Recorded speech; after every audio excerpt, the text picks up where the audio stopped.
I'm very excited about this session because one of the biggest challenges for people is everybody wants a better quality of life. Everybody wants life to be greater, but almost all of us get stuck at times where something stops us, something prevents us from doing something that we really are capable of doing.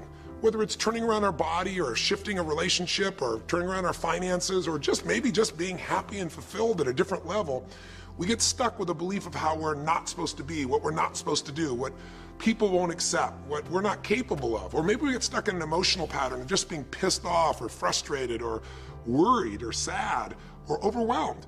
Sometimes we get stuck, not so much in anything but just some habits of doing things a certain way. And what a breakthrough simply is that moment in time where there's an opening. And the opening can come from a conversation, it can come from meeting somebody that inspires you, it can come from an insight, it can come from watching a movie and being moved emotionally at just that right moment. It usually comes because something kind of clicked inside of us. Something snapped us and made us look at life through a different filter, in a different way. And it's a real breakthrough because you take that little insight, that little distinction, that little moment, or maybe that little or big emotion inside of you that says, no more, I'm going to change this. And suddenly you do something to make your life better. You break out of the impossibility of life has to be this way or life is controlling me, and you start to take back control of your life. You start to make the shift that creates the quality of life that you really deserve. Everybody experiences extreme stress at some point in their life. I don't care who we are. Something happens outside our control and it hits our life and it knocks us on our tail. It might be a health stress. It could be something with your family. It could be economic, career. It could be something emotional that happens, biochemical. There's so many things. It could be an environmental situation that had nothing to do with you. Every one of us in our lifetime are experiencing extreme stress, and these days, because of the economy and the way we respond to it, the majority of people are experiencing some form of extreme stress, at least according to polls. Stress doesn't come from the facts. Stress comes from the meaning that we give the facts. Yes, those things have happened, but the real question is, if we fight what's happened, we got a problem. We got to decide, what are we going to do with what's happened in our life? How are we going to take this? How are we going to mold this? How are we going to turn our life around? Because when you come up with a new meaning, you get a new life. So what are we going to do in this session? Well, in this session, we're going to take a look at something from a different perspective. We're going to ask you this question. What is the single force that controls the quality of your life? If there was one gift our Creator has given us, or the universe, whatever you believe, what is it? What is the one power that you have right now in this moment that can change everything? You have it, I have it, we all have it. It's this one singular individual power that can change anything in our life, regardless of what's happened to us. And I know you know the answer. The answer is the power of choice.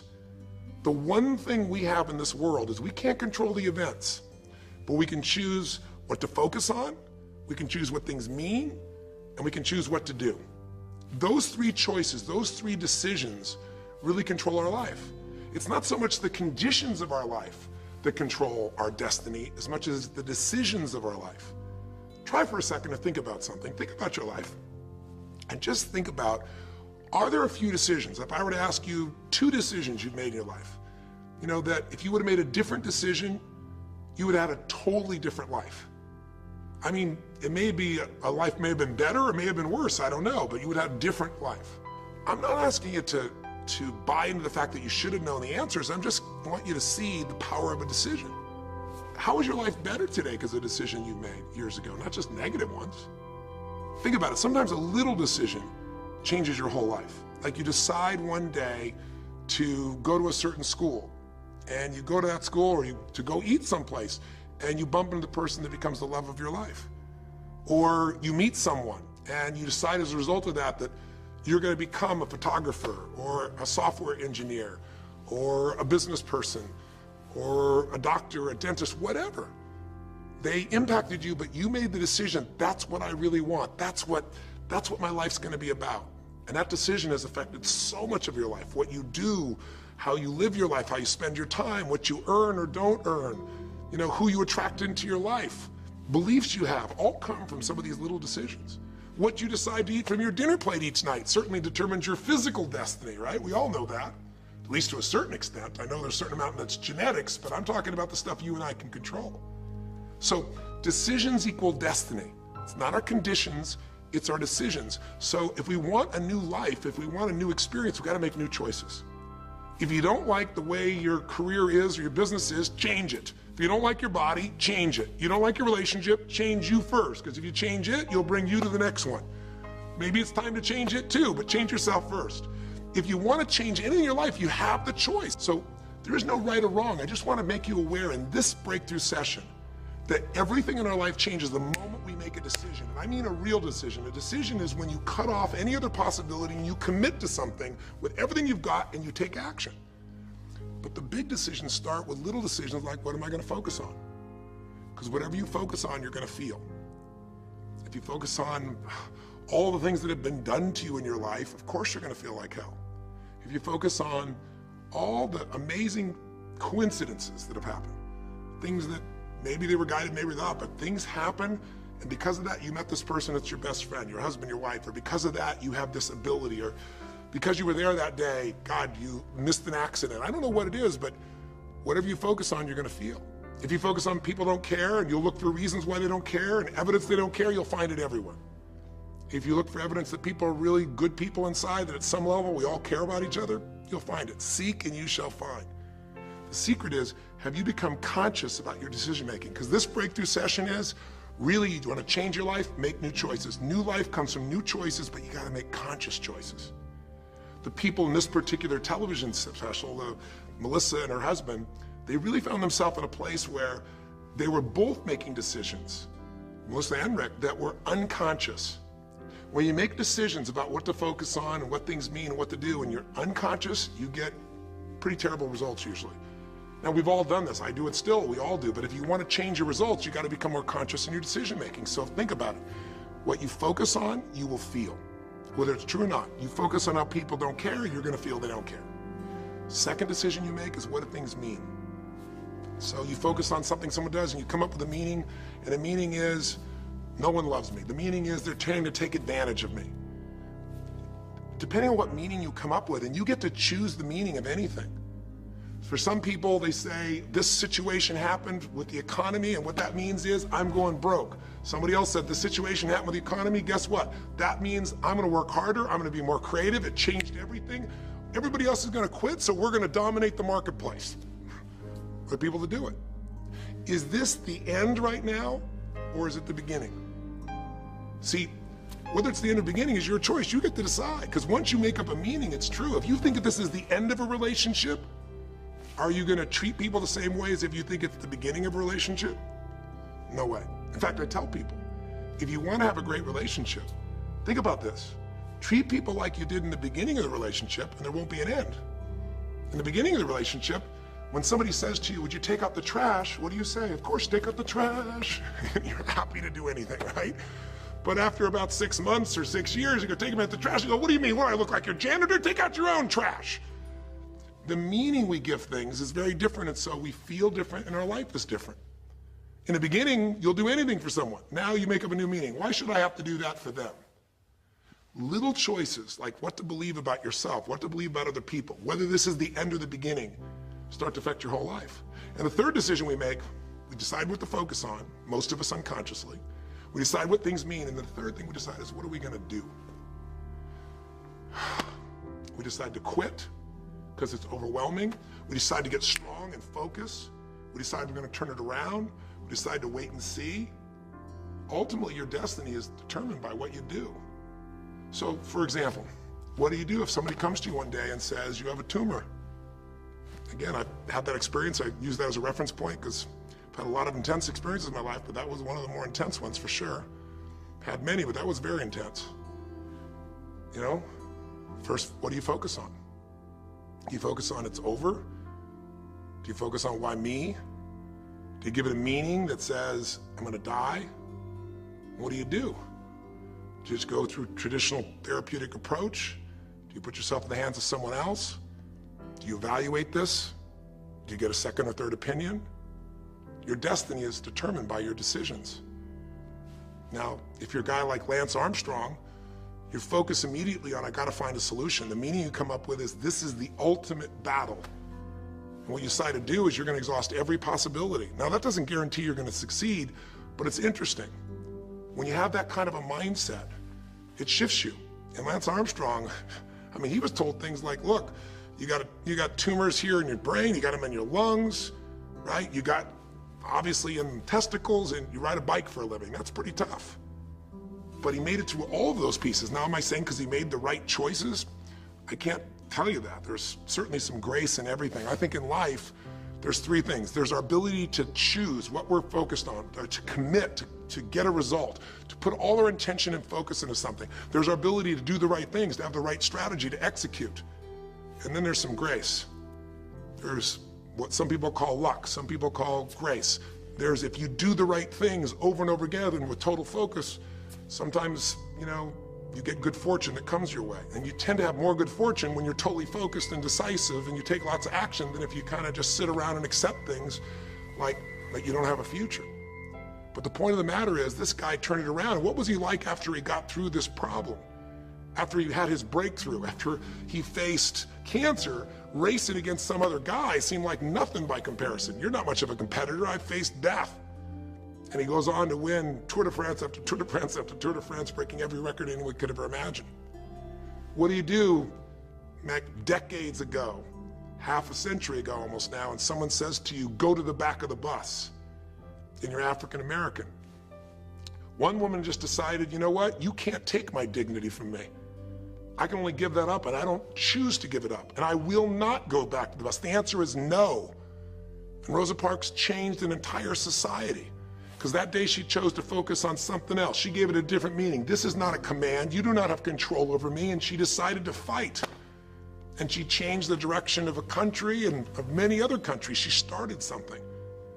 We forget that you don't have to be famous to have the ability to change at least your own personal history, to change the direction we go in our life. We have the power to choose, even if you haven't before. You can finally say, no more, I won't put up with that, within myself or from anybody else. And here's what I'm gonna do differently. That's where the breakthroughs really start to happen. Now the question is, why do some people stand their ground and make something change versus other people just kind of accept things?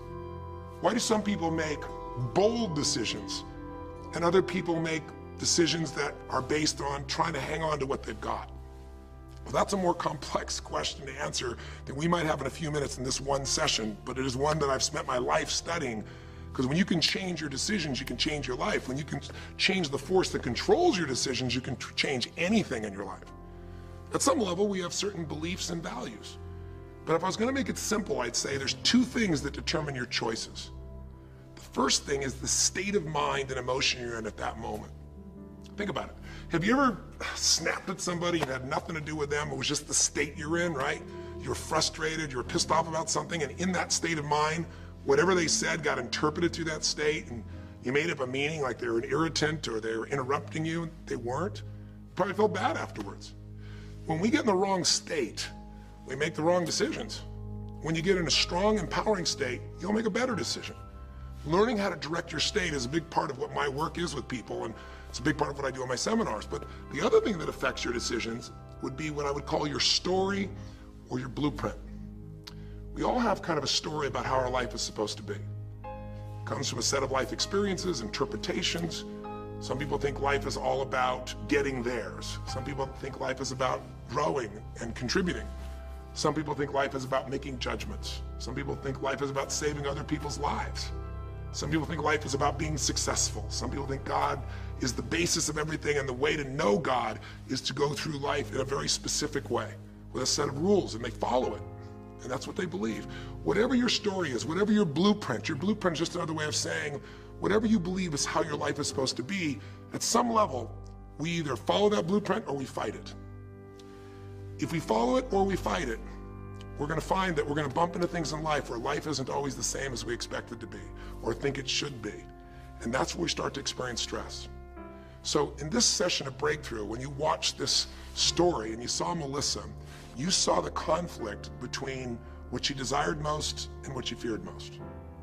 I really believe life is the dance between what you desire most and fear most. That's where you find where we live our life. The dance between what you want most and what you fear most. That's where all that energy is in life. So what does she want? She wants to be famous. She wants to be able to sing and have everyone hear her voice and be able to touch everyone. She wants to contribute. She wants to share her gift. And she definitely wants to be famous and successful. She needs to be closer to her children. And one of the big challenges in life is oftentimes what we want and what we need are two different things. She has 5 boys who are all extremely young, as I'm sure you saw, and she has a husband. And while they're all supportive of her going on this journey, somewhere along the line, she lost that connection to what was most important. Now, is she a bad person to make bad decisions? No, good people make bad decisions when they get in lousy states, when our ego gets involved, or when we start believing our story. And here was the story she had. Being a mom's important, but the bigger gift God gave me is my singing voice. And once we get seduced into a particular story and we start to believe it, it takes a hold of our life and it controls all of our choices. And then pretty soon, bad choice on top of bad choice on top of bad choice starts to affect our life. Can you relate? How many times you've made some choices that you wish like hell you would have made a different decision back then, or that no one ever knows the stupid decisions you made? I know I can relate to that. So what I want to talk to you about today for this brief little session is how to break through a crisis. Crises happen, whatever type of crises you go through in your life, and I know you've had many, when we make some choices unconsciously and we get consequences. And we make them unconsciously because we're trying to get what we want. We don't really know what we value most. We don't know what we need. And we find ourselves waking up one day and going, why is my life this way?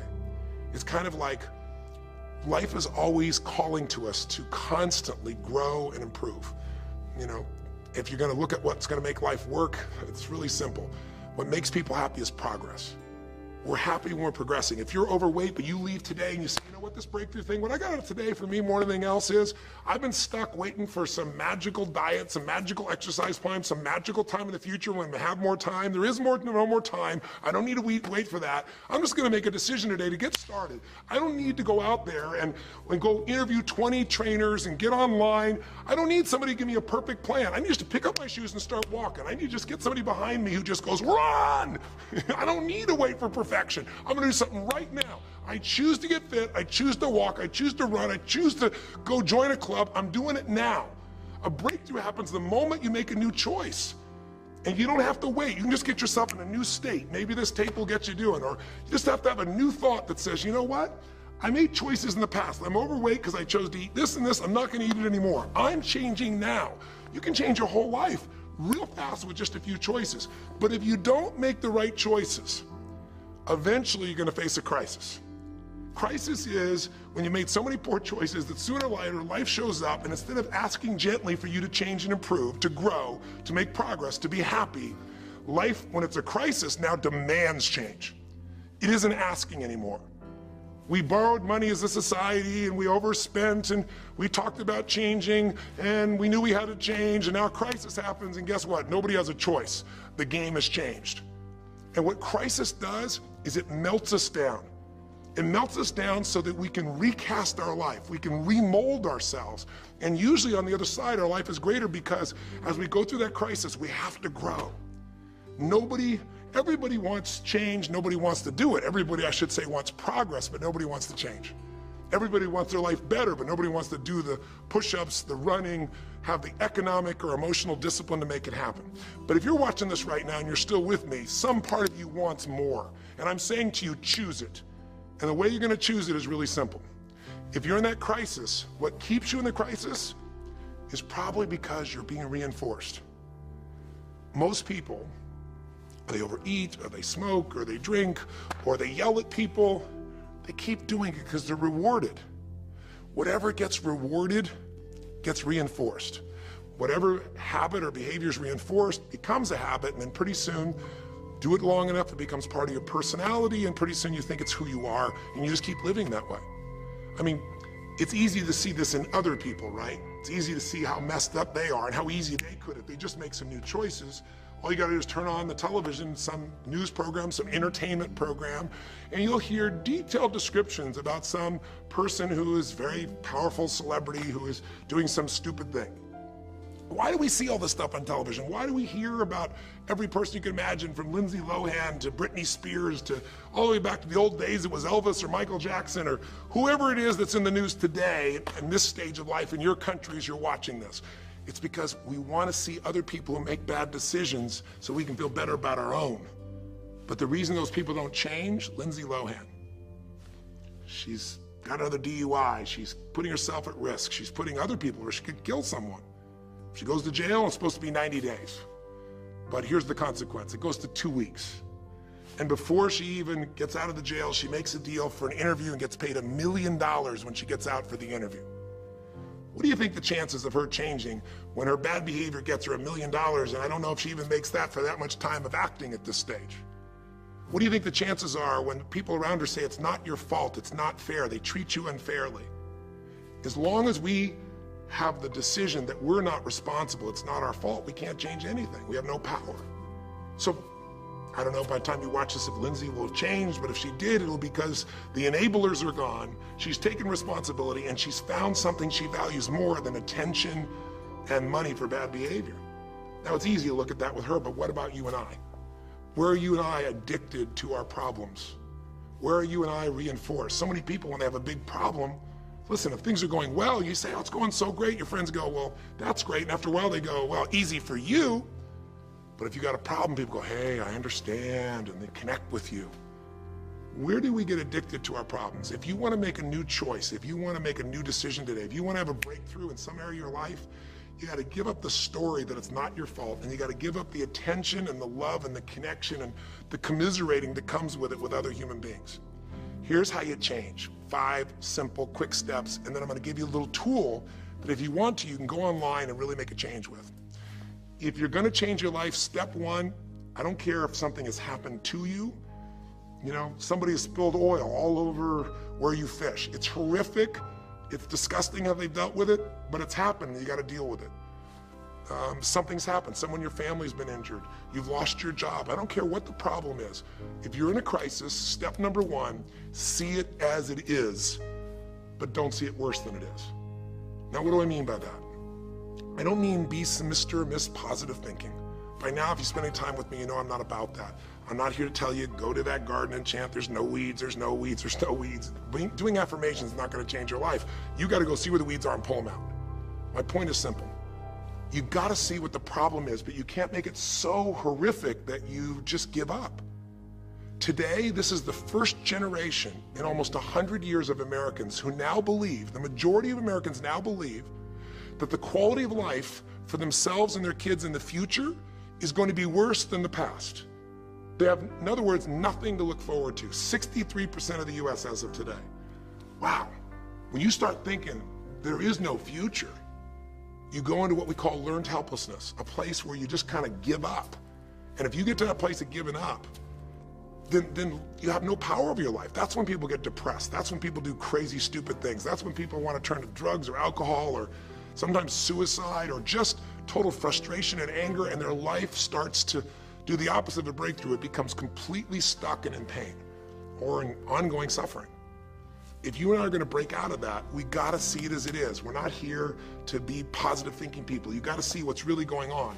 But if you're overweight, you can't say to yourself, well, I'm big boned. That's not why you're overweight. You're overweight because you don't work out, you eat certain things, you eat Cheetos all day long, watching TV. I don't know what it is you do, but I know it's not just because you're big boned. You don't want to make it so it's outside your control or you can't change it. So see it as it is, but don't see it worse than it is so that you have no reason to try. Does that make sense? That's the first step. Step 2, get to the real truth and deal with it. Don't just see it as it is and not worse than it is. Don't just like balance it, but now get to the truth. I mean, listen, if the truth is you've been trying to get a job for 2 years and you truly have worked every day in a particular industry, and the number of jobs in that industry have shrunk down, and you really aren't getting that job, then you might have to look at the truth. The truth is you might have to retool. You might have to say, gosh, you know, the industry I'm in is gone. I mean, gross, simplistic example, but for years, vinyl records were around for 85 years. And it was a gigantic industry. And things came and went. During the vinyl record time, what happened? Well, remember those 8-track tapes? Are you ancient enough to remember those things? Maybe you know somebody remembers those things. These big boxes, you push them in and out. Yeah, 8-tracks came and went, vinyl records were still here. And then cassette tapes came, right? And cassette tapes were smaller and more compact and more convenient and more seemingly indestructible. And they came over here and vinyl records were still selling like crazy. If you had a job in vinyl records, you kept it. But then a little thing came along called the CD. And when that happened, almost overnight, you saw an entire industry that's been around almost a century was gone. If you were the guy that worked in the vinyl record factory and knew everything about it, it was the second generation, didn't matter. It was over. And now we laugh about a CD, right? Because everything in this digital world you can have instantly. Who wants to put it on a CD? Pretty rare, still available. In vinyl records, maybe there's a small market of people that are collectors, but it's gone. My point is, if you're in the vinyl record business, you got to tell yourself the truth. You got to see it as it is, not worse than it is, but you also got to get the truth and deal with it. You got to deal with the cards you're dealt. You're going to have to retool. You're going to have to change something. You might have to move. If you live in the Gulf, and I don't support anything that's happened there, who could? It's unconscionable what's happened with BP. But if you live in the Gulf and you're a third generation fisherman, and you fish for oysters and they're dead, you better get to the truth. Are they going to be dead for 2 years or 10 or 20 to the best of your ability? And you might say, well, I can't do anything else. I can't. I'm a third generation. This is all I know. Yes, you can. Get to the truth and deal with it. Deal with the card you're dealt with. You got to deal with it, sure, I'm sure legally, but in the meantime, you got to take care of your family. I'm not saying this off the cuff easy because I've been in those situations where it's impossible, it's unjust, it's wrong, but I still got to deal with it just like you.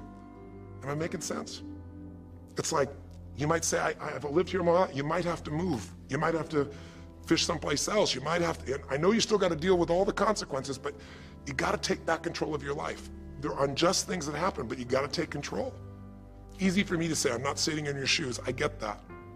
But who hasn't experienced some form of injustice someplace? Who's not dealt with something unfair? Who's not dealt with something that wasn't meant to be unfair, but it affected your entire life, your career, your finances, whatever? You got to tell yourself the truth, and you got to get to those dealing with the reality right now. The longer you wait, the longer the crisis will be. If you're having an economic crisis, got to deal with it. Got to downsize, right size, do whatever it takes. And I say, okay, Tony, well, so far you're telling me don't allow myself to make it so bad I don't try, see it as is, but don't make it worse than it is, and you're telling me get to the truth and deal with it. Well, that's nice, but how do I do that? Maybe the third step, more than just getting the role model, maybe to be more specific, is get a vision first. Get a vision and get strong. That's what I think your third step should be. You first tell yourself the truth, yes, see it as it is, not worse than it is, tell yourself the truth and deal with it, but the way to deal with it is say, what am I gonna go for? There's gotta be a compelling future. I gotta come up with a vision for my life, or a vision for my relationship. I've had terrible relationships, nothing's worked. Tell yourself the truth. I've made poor choices, or I've told myself stories and gave myself excuses, or I've not had the courage, whatever it is, get to the truth, and then get yourself a vision for what you do want. Because you have to have something you're gonna move towards. Does that make sense? Without a vision, people perish. It says in a very good book called The Good Book. And I know there are many good books, but that's a good one to take a look at. We need something to go for. We can deal with any problem today as long as there's something that we can look for in the future that we can strive for. It'll give us the emotional and psychological fuel, the juice, to keep moving forward. So you gotta come up with a vision, and a way to do that, we'll call that step 4. Get a role model. You might get the vision from a role model, you might get the vision just from coming up with a new idea. But in order to figure out how to go from where you are to where you want to be, to close the gap from where you are to where you want to be, it's best to learn by other people's experience whenever you can. So get a role model, get their strategy, and go to work. Get into action. So I'll give you an example. Years ago, when I was first starting to try to figure out how to build myself financially, I grew up at a time when, just as I was starting to do well, this big recession happened. And I remember I was like 29, 30 years old, I think, and maybe 31, and I was doing okay, and then all of a sudden there were all these business challenges because we went through this severe recession back in those days. And I remember at the time everybody was downsizing and freaking out, and I thought, you know what? I don't want to just settle for this. I want to find a way to do well. Who's done well in really tough times? And so I started doing my homework. And in those days, you didn't go out and use the internet the way you do today. You couldn't access all that information. We actually went to libraries and did research in traditional ways. I'm ancient enough to remember those days. And I started hearing about this man named Sir John Templeton. Very famous man. He's a man who became a multi-billionaire as an investor. He started with nothing. But what was interesting is when I started to find out about his story, because here's a guy that when he's a young man, he's called Sir John Templeton now. He was actually an American originally. And he wasn't Sir. He came from a very poor family. And he just decided that in his life, He wanted to not only do well financially, he wanted to do so well he could help other people at any level that he wanted. And today, by the way, he's passed, but before he did, he created the Templeton Fund, and he also created a fund that now delivers money, gives money each year at the Templeton Prize to people that do good spiritual works, and it's larger than the Nobel Prize, and it continues to go on. But the guy started with nothing, and here's how he did it. Listen to me now. The reason I look for him as a role model is because he made all his money in the worst of times. He made all his money when people were going through the equivalent of the deepest recession or depression possible. His whole belief was, and this is different than almost anybody else you see around you, was pessimism was the secret to success. That what he wanted to do was make money when people were most pessimistic. Because when people are optimistic, they want you to pay for their house a huge sum of money. But as they start getting more and more pessimistic, where pretty soon they think they can never, if the house is the worst thing to have, they'll virtually give you the house. They'll virtually give you the business. And so he made all his money starting in World War II. When the war broke out, when Hitler invaded over in Europe, he took all the money he had and borrowed a total money of $10,000, a total amount. He bought with $10,000 every stock on the New York Stock Exchange that was $1 or less that he thought might be useful, including some companies that looked like they're going to be bankrupt. But he did it when people were the most pessimistic. Because if you recall, it looked like Hitler was going to take over. It didn't look like we were all going to be the winners. It looked like Hitler was going to dominate. And when people were that scared, they would give up anything they had just to get a little bit back. And so he bought all the stock that eventually made him a multi-billionaire. He became a billionaire because after things changed, after the war, just 5 years later, and the economy started to surge, everything changed for him. Where do you think he invested next after World War II? Where was a country that was pummeled, that was down, the factories were basically turned into mud? Japan. You could buy things for pennies in Japan that would have cost you hundreds of thousands of dollars before, and he did. When everyone was most pessimistic, he went and did well. And then he sold when the 80s surged and when everybody thought Japan was the greatest country on earth and had the biggest businesses. He sold and made his maximum profit when people were overly optimistic. He did the same thing down in South America when inflation went crazy. This man spent his entire life basically having a strategy of how to succeed when everybody else was scared. I tell you that because he's a role model. What he did, how he did it, it's all in writing, it's crystal clear. You could do the same. But you won't be able to do it when you're telling yourself the sky is falling and it's over. When you see it worse than it is, you'll just give up. You won't do it if you don't tell yourself the truth is, you know what, this system isn't working. I gotta do something. I gotta change my finances. I gotta change my job. I gotta reach. If you don't tell yourself the truth and deal with the truth, the real truth, nothing's gonna happen. You won't ever even think about a guy like John Templeton if you don't have a vision that says, I don't care how the environment is, I'm gonna find a way to do well. And you won't do well unless you get a strategy based on a role model who's really done it. My whole thing is this: if anybody has something you want, they aren't lucky. They did something. If you model them, if you take similar steps, you can produce a similar result. Make sense?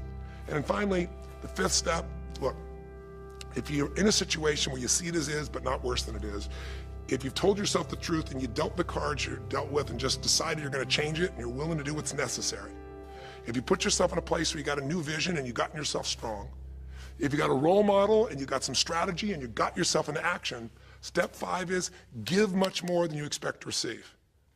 Simple as that sounds, if you find a way to meet people's needs in business, in an intimate relationship, meeting your kids' needs, anybody's needs, the whole game changes. What happened here when all of a sudden, you know, Melissa finds herself coming home and all of a sudden she finds out that while she's gone, her kids now don't want to talk to her boys, her husband has had an affair.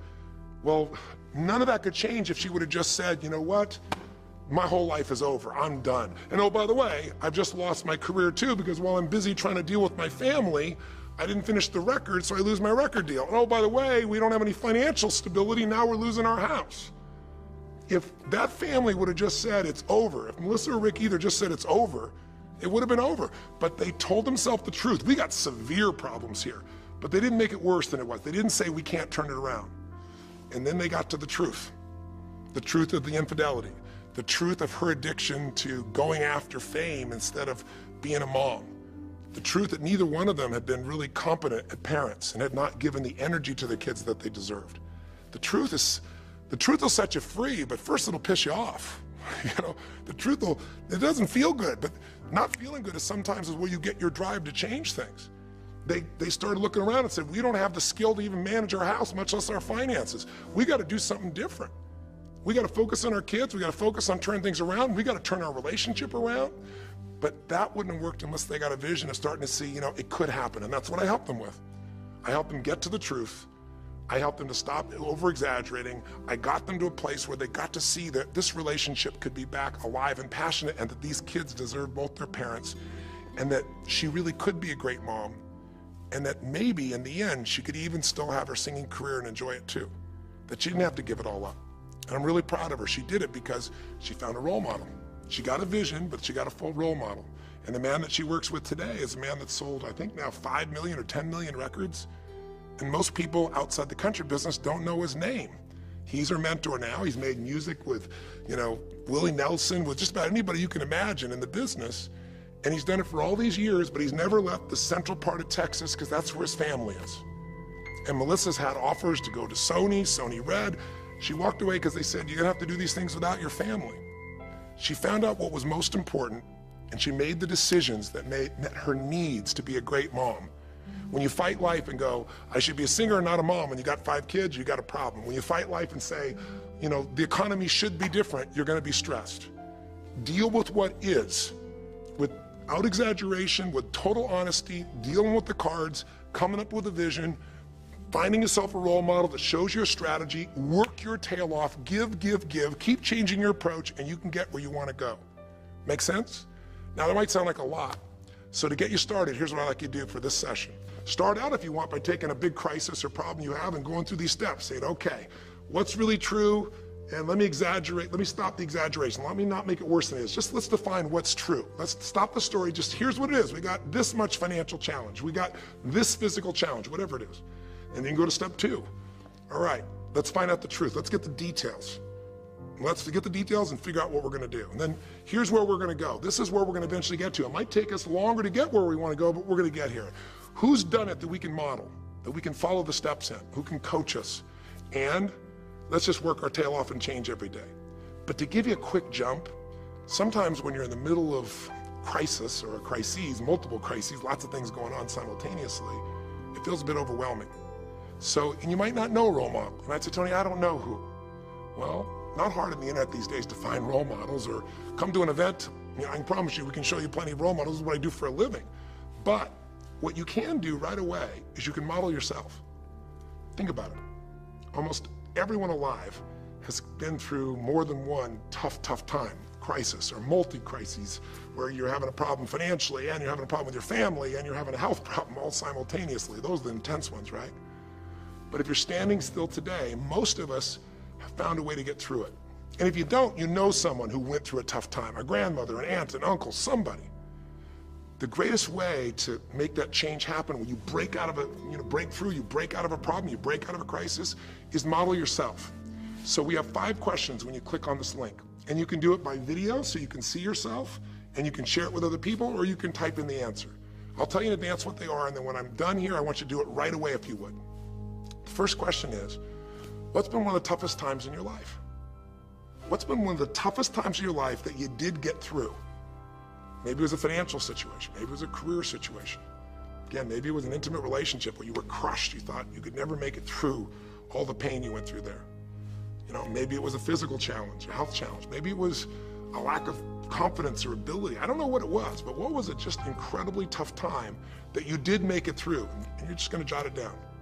Or you can do it in the video and just tell us, because you're not only gonna get this answer, but we're gonna create a community of people who will be role models, people that have been through hell and back, saying, here's where I was, here's what I got through, here's what shifted my life, here's what you can do.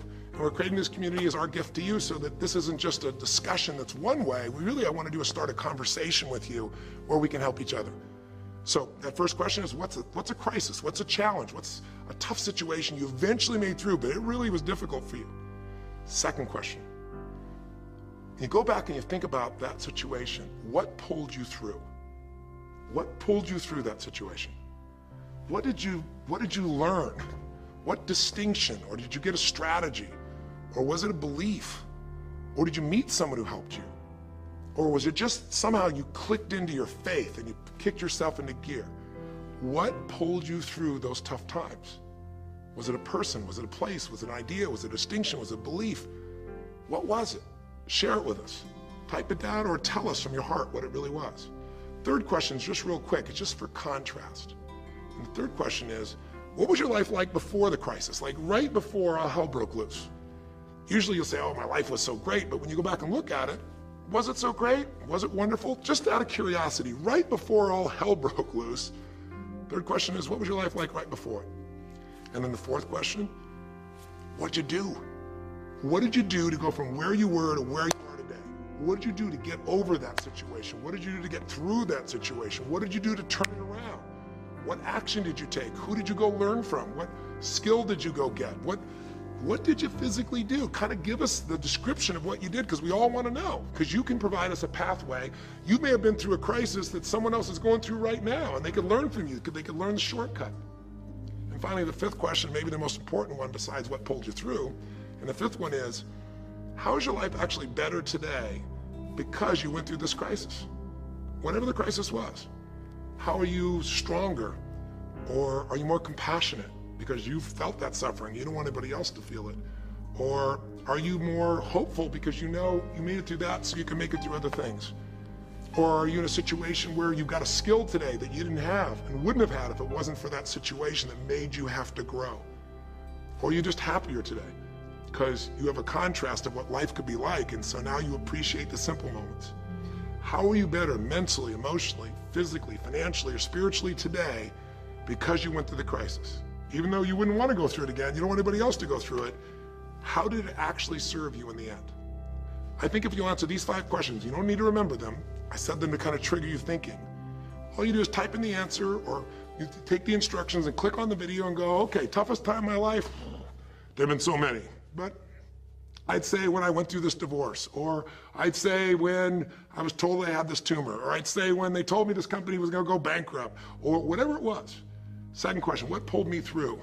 God, I don't know, I guess a combination of things. One was this belief that somehow everything in life happens for a reason and a purpose. And even though I hate this, something must be calling me to grow. Or I'll tell you what it was. It was a friend that sat me down and said, man, you're going through hell. But when you're in the middle of hell, when you're pushing through hell, just keep pushing, just keep going through it, man. I've been there. And he gave me this plan, or he gave me this strategy, or he told me, you know, this problem won't last forever. Trust me, I know it feels like it's the end of the world, but 10 years from now, you and I will be sitting here, and you'll be here with your children, and you'll be here with your wife, and we'll be talking about those tough days, and we'll actually smile and laugh about them and be so proud we made it through it together. Or you might say, what got me through it was prayer, or my faith in God, or what got me through it was just massive action. You know, what pulled you through? Just tell us. We all want to hear, we all need to know. And there's lots of ways to get through hell, isn't there? There's lots of ways to get through a crisis. There's so many ways. That's what I want people to get. So when you're done with this on the website, you will give in something. Because a community is not just a place you go get stuff, right? It's a place you give. And the more, you know, authentic you can be and honest from your heart, the more other people will see and be touched. You know, what was it like before? Oh my God, I was on top of the mountain. And what did you do? Here's what I did. You know, I told myself the truth. I went and got this new education. I went and started talking to people each day. Whatever you did. How's your life better today? There's a phrase, you know, be humble or be humbled. You know, I have a different level of humility because I know, you know, that as good as I may think I may be, that situation reminded me that life is not just about me, it's about we. Or, gosh, because of that, I love my wife so much because we made it through that situation together. Or because of that, man, I'm so much stronger financially. I'm on top of things. I don't let anybody spend. Whatever it is, tell us how your life's better. Okay? I don't know how long the session was. Again, there's no script here, baby. I just want to work with you heart to heart to say one thing. If you want to break through, you have to make new decisions. New choices create a new life. The only thing stopping you is some limiting belief, some belief about how life should be different or you should be different. Deal with life the way it is. Tell yourself the absolute truth. Don't make it worse than it is. Tell yourself the truth. Deal with it. Get a vision. Get strong. Get a strategy, get a role model with a strategy and get into action, and then put your focus on taking action every day. Giving, change your approach, you will get there. Go to the Power of Crisis right now, click in, give us your message, the answer's the 5, and look at other people. You'll find people have been through things you can't imagine. A woman talking about how one day she was home and a man came in, and to try and save her children from being hurt, she had to let him rape her right in front of her kids. And when her husband found out, he came home, he was so upset he left her. And then she developed cancer. I mean, you'll see some stories here that'll blow your mind. And today she's the most happy, incredible woman, and she's helping other people who have cancer to get through it. She's healthy and strong. Her kids are strong. We need those kinds of role models. So whether your story is little or big, there is no little or big. We all need a pathway of power, and this will be a gift to yourself because it will activate your resources, and it'll be a gift to other people as well. So that's our session. The power of decision, the power of choice, how to face a crisis and turn around. It may not sound like rocket science. It's not. It's just called the truth, and the truth will set you free, as they say. So live strong and live with passion.